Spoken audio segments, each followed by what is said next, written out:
Eh bien bonjour messieurs, dames, j'espère que vous allez bien. Donc aujourd'hui pour moi, une grande première. Je fais cette petite vidéo en accompagnement d'une petite interview que je vais faire sur France Bleu. Du coup je me suis dit, c'est pas évident. On m'a demandé de répondre à certaines questions.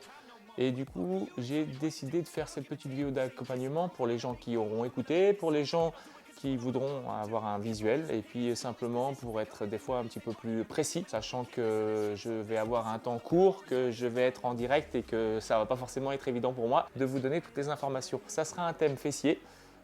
L'idée c'est de comprendre comment il fonctionne, donc connaître un petit peu la chaîne musculaire et puis de pouvoir savoir à quoi il sert, les bénéfices et derrière trouver quelques exercices à vous donner bien sûr, un rythme sur lequel on peut travailler éventuellement et puis voilà.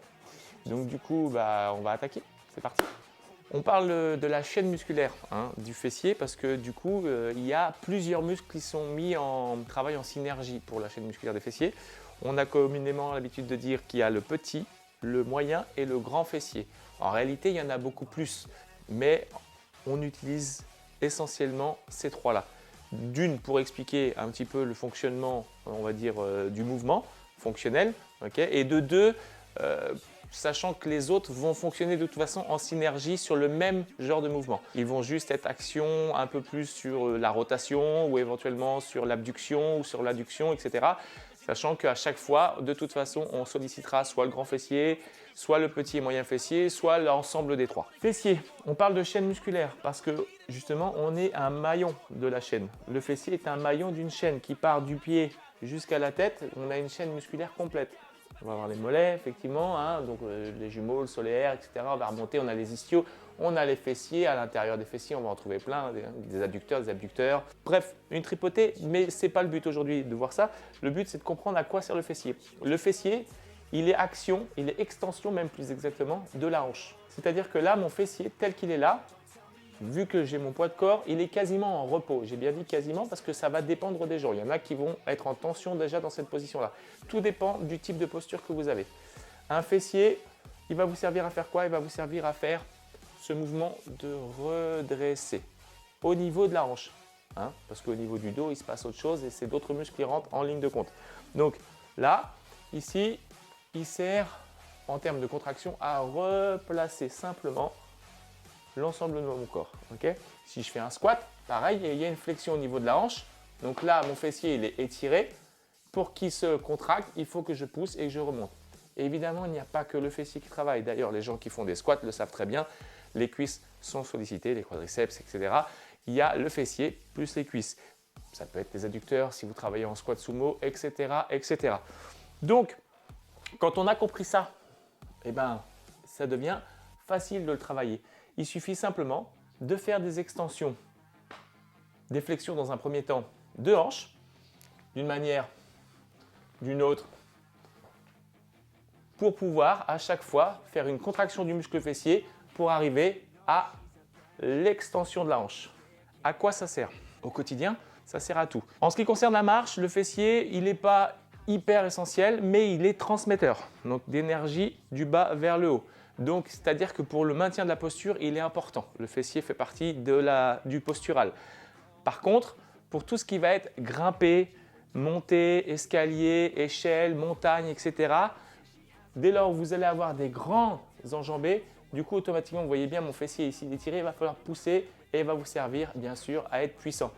Pareil pour tout ce qui va être soulevé. Pareil pour tout ce qui va être redressé. Donc le fessier, on en a besoin tout le temps, sauf qu'on est assis dessus, c'est le cas de le dire, quasiment pour la plupart maintenant avec les métiers qu'on pratique, 8 heures par jour. Et donc il a tendance à se ramollir un peu, à ne pas être utilisé. Et puis on le sollicite de moins en moins, il s'atrophie. Qu'est-ce qui se passe quand on atrophie un muscle? Du coup, on compense avec les autres. Et c'est comme ça qu'on arrive à avoir des problèmes de genoux, des problèmes de dos, des problèmes de cheville, parce qu'en fait, ceci est un maillon d'une chaîne complète. Et à chaque fois que ceci s'affaiblit, c'est les autres qui prennent le relais et du coup qui se fatiguent. Quand on a compris ça, c'est valable pour à peu près tout, automatiquement.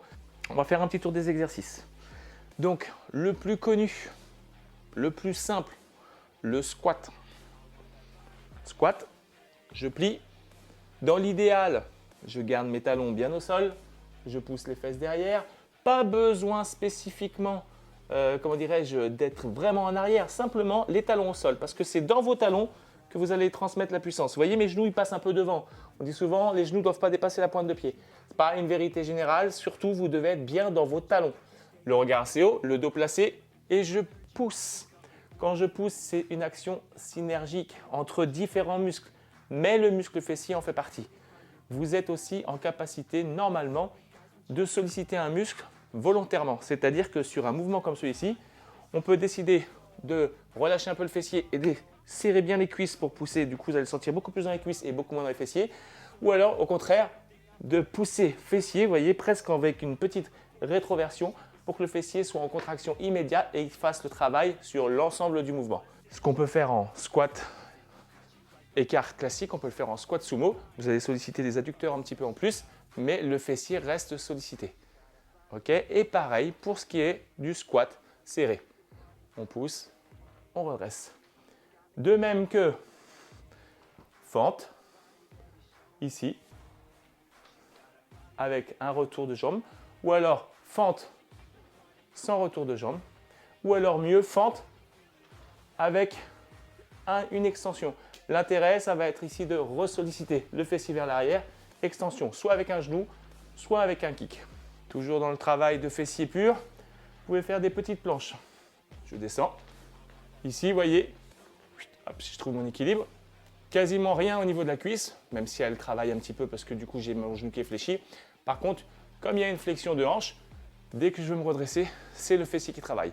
Je ne pose pas mon pied, je reprends et je redresse. Si vous avez des soucis d'équilibre, une chaise, un bâton, ça vous permet d'être mieux placé.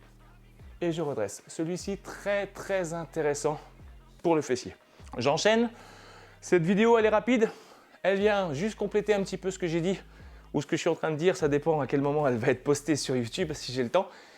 Des petites choses qui peuvent être intéressantes, que j'ai pioché à droite à gauche. Hein, attention, j'invente rien, mais que je considère intéressantes. Le bridge. Alors, il y a plein de façons de faire des bridges. Ce qu'on appelle un bridge, c'est un pont. Ici, vous voyez, je pose mes mains sur un canapé, sur une chaise, peu importe. Je pose mes talons bien au sol, là, et je peux faire une flexion et une extension. Je peux aussi travailler ici avec une jambe tendue, ce qui fait que je travaille un peu en isométrie. Ce qui peut être intéressant, ça permet de varier la forme des exercices. D'un côté, de l'autre. L'intérêt de ce type d'exercice, c'est qu'en plus de solliciter le fessier, vous sollicitez d'autres l'articulation, en l'occurrence l'articulation du genou, vous la renforcez, vous êtes dans du stabilisateur et donc du coup vous renforcez aussi tout ce qui se trouve autour du genou, ligaments, muscles. Dans la série, des choses faciles à faire, on appuie sur quelque chose pour être tranquille. L'idée c'est de ne pas mettre de tension dans le dos inutile, donc du coup là j'ai un appui, j'ai supprimé un appui avec ma jambe, j'en récupère un avec ma chaise. Et à partir de là, je vais pouvoir travailler et isoler mon fessier. Si je l'emmène vers l'arrière, je fais une contraction simultanée de plusieurs muscles. Le grand fessier étant celui qui est le plus sollicité, mais le petit moyen fessier aussi, légèrement. Si je le fais vers l'ouverture, je vais solliciter toujours le grand fessier plus petit moyen fessier. Et vous pouvez le faire même avec une rotation, puisque du coup, si vous exercez la rotation, vous sollicitez encore beaucoup plus le petit et moyen fessier. Voilà. L'idée, c'est qu'on isole le haut du corps, un petit peu en serrant bien, et qu'on fasse travailler le bas du corps. Donc, si vous me faites un mouvement et une extension de buste en même temps, vous n'isolez pas le haut du corps. Du coup, vous ne le bloquez pas, vous ne le verrouillez pas. Et donc, du coup, vous faites fonctionner des muscles parallèles, parasites. Le mouvement est plus très propre et surtout, vous risquez de vous faire mal bêtement. Donc, on bloque, on verrouille, on travaille, on serre ses abdos. On a possibilité de faire des extensions sur le côté ou en rotation. Pareil, bien entendu, de chaque côté. Toujours dans les choses qui peuvent être intéressantes, une chaise, un canapé, peu importe. On peut venir poser son pied derrière. Un peu comme un pistol box, pour ceux qui connaissent. On garde bien le talon au sol. Là, je descends plus bas, du coup, et je repousse. Là, j'ai quasiment pas d'appui sur ma jambe, c'est simplement de l'équilibrage. Et ça me permet de descendre et de remonter pour vraiment bien isoler. Il n'y a pas que le fessier qui travaille, la cuisse travaille aussi, mais le fessier est très bien sollicité sur ce type d'exercice. Voilà. Maintenant, je passe au sol. Position classique. Avant-bras, dos placé. On peut travailler ici l'extension vers l'arrière. Toujours. Là, on sollicite essentiellement le grand fessier. Ok. La position du petit chien, très légère. Simplement pour solliciter un petit peu plus, vu qu'on est quand même sur une ouverture rotation. Le petit et moyen fessier. Des séries combinées peuvent se faire sans aucun problème. Ok. Le bridge au sol avec une rétroversion. Pour cet exercice, absolument pas besoin de décoller son haut du dos, je veux dire. Bas du dos, fessier, ça suffit. Là, j'ai la contraction fessier. Mon bas du dos est légèrement décollé, mes abdos sont serrés, mon ventre est rentré, mes cuisses sont un peu en tension et je relâche. Je monte et je relâche. Je peux faire la même chose sur une jambe. Je peux faire la même chose en posant la jambe si c'est plus facile. Du coup, j'isole sur un fessier. Évidemment, tout ce que je fais d'un côté, je le refais de l'autre pour équilibrer. Voilà une petite somme d'exercices, pas compliqué à faire, sans matériel, avec un canapé, le sol, éventuellement une serviette. Aujourd'hui, l'idée c'était de vous donner un visuel sur ce que je vais dire, en espérant que ça ait été clair. Si vous avez des questions, n'hésitez pas à vous me les poser. Et puis, je reviens vers vous pour étoffer un peu tout ça. Salut!